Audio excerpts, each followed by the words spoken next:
arrest. Not to be arrested. People need arrest. Not to be arrested. People need arrest. Not to be arrested. People need arrest. Not to be arrested. People need arrest. Not to be arrested. People need arrest. Not to be arrested. People need arrest. Not to be arrested. People need arrest. Not to be arrested. People need arrest. Not to be arrested. People need arrest. Not to be arrested. People need arrest. Not to be arrested. People need arrest. Not to be arrested. Why don't you get out of here? I don't see you staying here. Why don't you go give us some peace?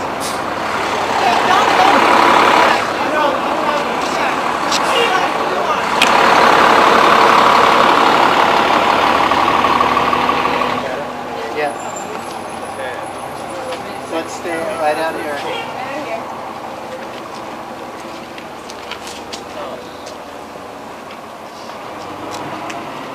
Hi everyone, thank you for coming out tonight. My name is Megan and I am here as a representative from the Boulder County Democratic Socialists of America, DSA.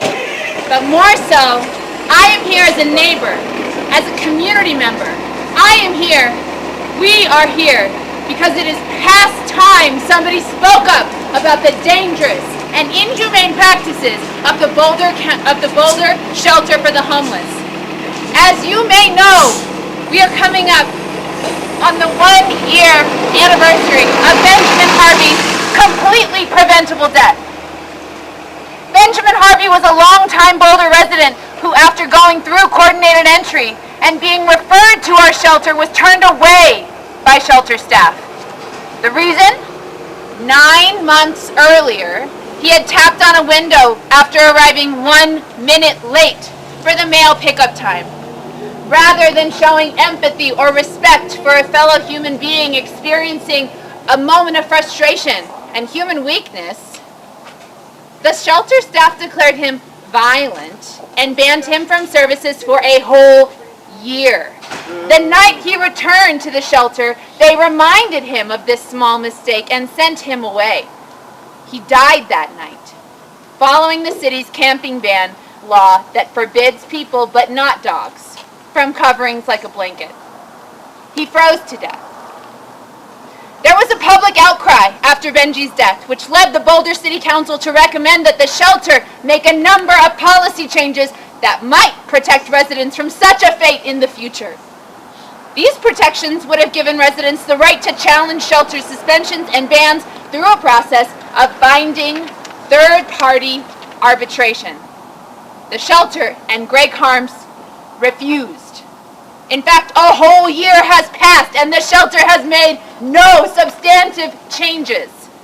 In the meantime, we, allies and advocates for the people experiencing homelessness in our community, have been asked for help. Shelter residents fear speaking up because even small infractions like a disrespectful tone can lead to severe punishment.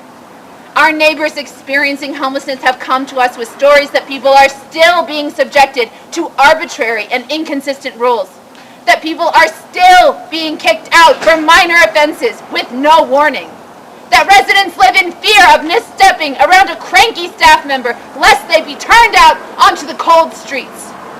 And so tonight we are back. We are back to be a voice for the voiceless.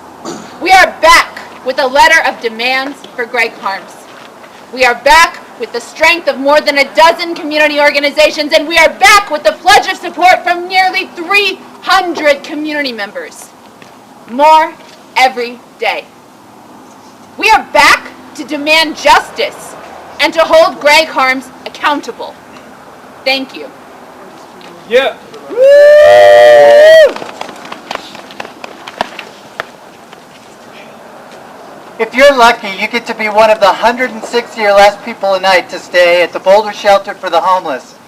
You'd be lucky because in the last year, 2,500 people have sought help, leaving most from getting a bed, a caseworker, a chance to overcome what left them homeless. Even if you are one of the lucky 160, the shelter mandates that clients be respectful. This is an incredibly vague term, and often simply responding to staff in any manner beside full and immediate compliance is considered disrespectful. In the 2018 University of Denver Law School report on homelessness in the Boulder Shelter for the Homeless, Executive Director Greg Harms was interviewed and shared that any staff member can issue a violation to an individual for breaking this contract. When exited, that individual is told to leave the property for a period of time and can even be permanently banned. Harms further shared that the shelter provides the staff no guidelines with regard to punishment length or type when there is a rule violation. To put this in perspective, for failing a vague demand from shelter staff to respect my authority, the same staff, given no guidelines on punishment, can kick you out for a day, a week, a year. Should you find either the alleged infraction or the punishment unwarranted, tough luck. You can file a grievance. But guess who reviews such complaints? Shelter management. I've helped someone try this process, and I can tell you it's a sham. Just like the police policing the police, shelter management has always stood up for the shelter staff from the numerous stories people have shared with me. Yep. This was enough for the Boulder City Council to request the shelter submit to an independent review when people are kicked out that wish for such a process. If this were a government service, it would be required by due process. But Greg Harms has refused. Instead, another sham process was put in place. People kicked out can request, if they know about it, a problem unto itself, they can request mediation. But the manager of the mediation service told the Boulder Human Relations Commission that since Benjamin Harvey's death nearly a year ago, they've only spoken with 4 people who had received suspensions. Guess how many times anyone from the Boulder Shelter for the Homeless has shown up to any of these discussions with a mediator? That would be 0, nada, nilch. The sham process of even non-binding mediation doesn't exist. Another thing the Boulder City Council asked for was that anyone kicked out receive an offer of transportation so they can be safe for the night. This too was a bridge too far for Greg Harms and company at the shelter. One person I know showed up at the shelter in the evening only to be told they were kicked out for receiving too many warnings. No ride was offered. The shelter put that person's life at risk, failing to take even a low-cost and humane step to ensure an easily achievable modicum of safety. I'll end with the warning system. It's another sham process. People staying at the shelter often have no idea they have reached the 3 or 4 warning count that gets them kicked out. Shelter staff doesn't tell people when they receive a warning, and at least in some, but maybe all cases, they wait until the person comes from across town to get their bed to tell them they can't stay because too many warnings have been issued. But no notice given. So people staying here have no idea what they did wrong. They just know they have to leave the property, and no transportation is offered. Did you walk 5 miles to get here? Too bad. Could we have told you in the morning when you left not to bother coming back? Yes, but we don't. Could we buy you a bus ticket to help you seek safety? We could, but we don't. Could we let an independent reviewer decide whether the warnings were legitimate rather than arbitrary and capricious? We could, but we don't. The shelter is here to help people at the end of their rope, not teach them a lesson. It's time the Boulder Shelter learned that lesson. Yeah. Greg Harms, step up, do the right thing, and implement our demands. Yep.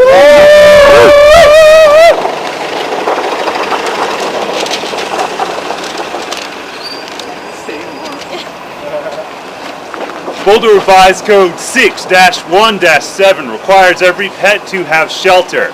But under Boulder Revised Code 5-6-10, the camping ban, humans are restricted from shelter of any sort down to a blanket. In Boulder, rich Boulder, our homeless neighbors are treated worse than dogs.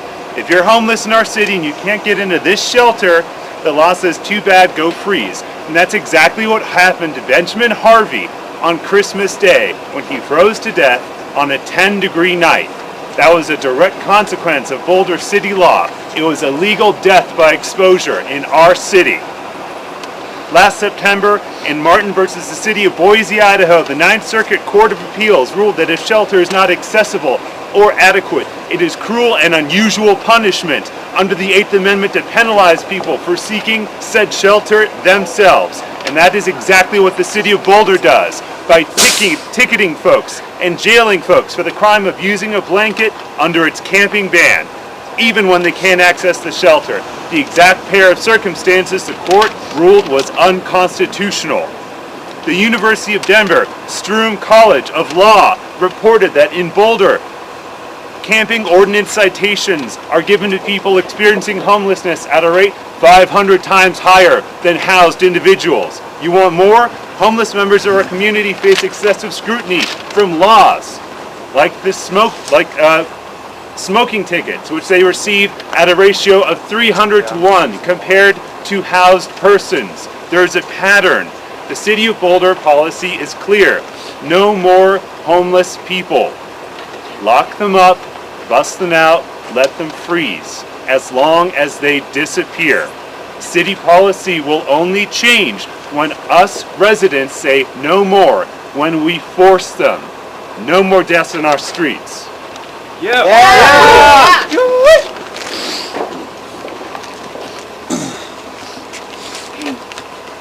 And this is our open letter to Greg Harms, Executive Director of the shelter. Can I hold this for you? Oh, yeah, sure. I can hold that. All right. Maybe. Mr. Harms, last Christmas in the early hours of the morning, a man named Benjamin Harvey was found dead in Boulder near the University of Colorado.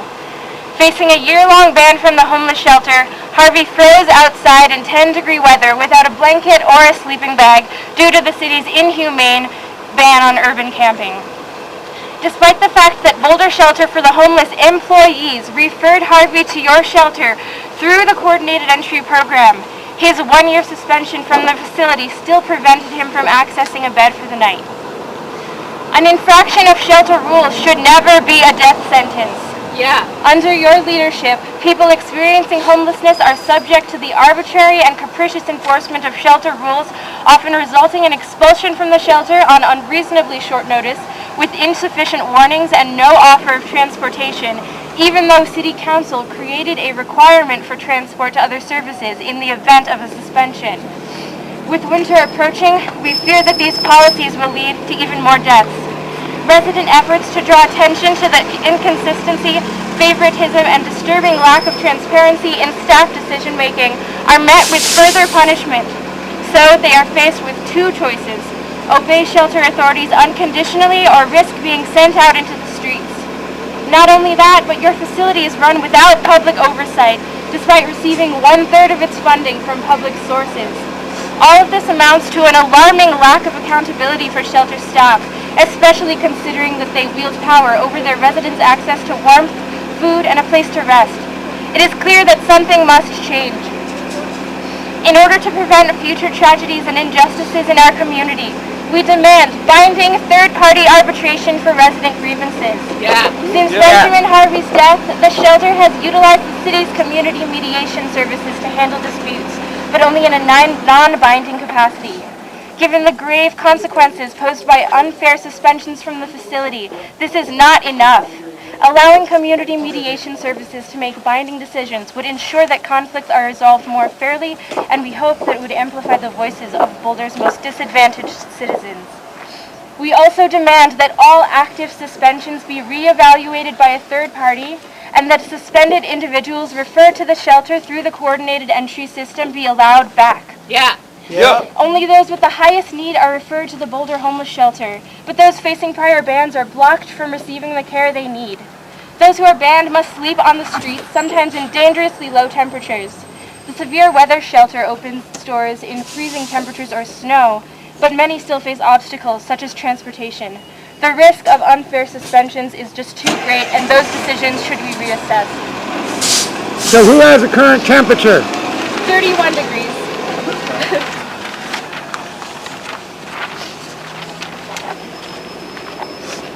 Finally, Finally, it is important that residents at your shelter are represented by people who truly empathize with their position and understand the struggles they face. Therefore, we demand that individuals who are currently or formerly homeless be given a place on the shelter's board of directors. No one better understands the needs of people experiencing poverty and homelessness than those who have dealt with it firsthand. It is necessary that those individuals are given a say in how the shelter is run. The people of Boulder refuse to stand by while the city's most vulnerable are denied their basic right to shelter, putting their health, safety, and lives at risk. We refuse to believe that people experiencing homelessness forfeit this human right by failing to act with perfect compliance and obedience towards authority. In a society that punishes poverty and criminalizes homelessness, the very least we can do is ensure that disadvantaged people are treated with fairness and dignity within the very structures designed to help them. Yeah. Yeah. And I actually have a list of all the organizations who signed on my claim. Sorry, I got it. But I just realized that would be hard to read.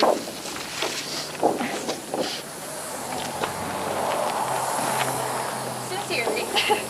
Boulder and Broomfield County Democratic Socialists of America, Boulder Rights Watch, Boulder ISO, Denver Homeless Out Loud, Surge Boulder, NAACP's Boulder Branch, DU's National Lawyers Guild, Fem Left, CU Boulder's Committee on Rights and Compensation, the Rocky Mountain Peace and Justice Center, the Front Range Mutual Aid Network, and the over 280 concerned individuals who signed our online petition. Yeah. Yeah. Good. Thank you. So now we are going to give the letter attempt to give the letter to Greg Harms. Let's do it. Do you have another copy, or are we going to use this big copy? Yeah, I will use that one. All right. So it's in a different one. Oh.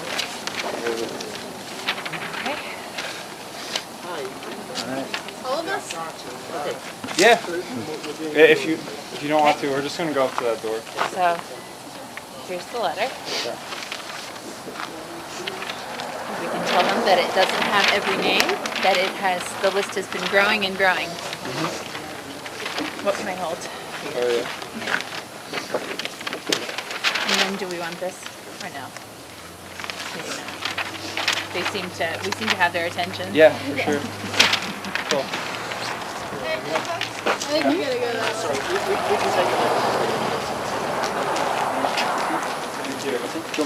Sure. Yeah. Is Greg Harms here? So we've been asked to take the letters on his behalf. Is Greg Harms here? Yes, he communicated with the person that communicated with him, but he would not be here tonight. We've been asked to take the letters, so that's what we're doing. And what are you doing with the letter from here? We So will we'll deliver pass it on to to him. Mr. Holmes. Yeah. Okay, Thank you. thank you guys. Thank you. Thank you. Thanks. People need a rest. Not to be arrested. People need a rest. Not to be arrested! People need a rest. Not to be arrested! People need a rest. Not to be arrested! People need a rest. Not to be arrested! People need a rest. Not to be arrested! People need a rest. Not to be arrested! People need a rest. Not to be arrested! People need a rest. Not to be arrested! That's not body bags. That's not body bags! That's not body bags. That's not body bags! That's not body bags. That's not body bags! That's not body bags. That's not body bags! That's not body bags. That's not body bags! That's not body bags. That's not body bags! House the poor. Tax the rich. House the poor! Tax the rich. House the poor. Tax the rich! House the poor. Tax the rich! House the poor. Tax the rich! House the poor. Tax the rich! House the poor. Tax the rich! House the poor. Tax the rich! House the poor. Tax the rich! House the poor. Tax the rich!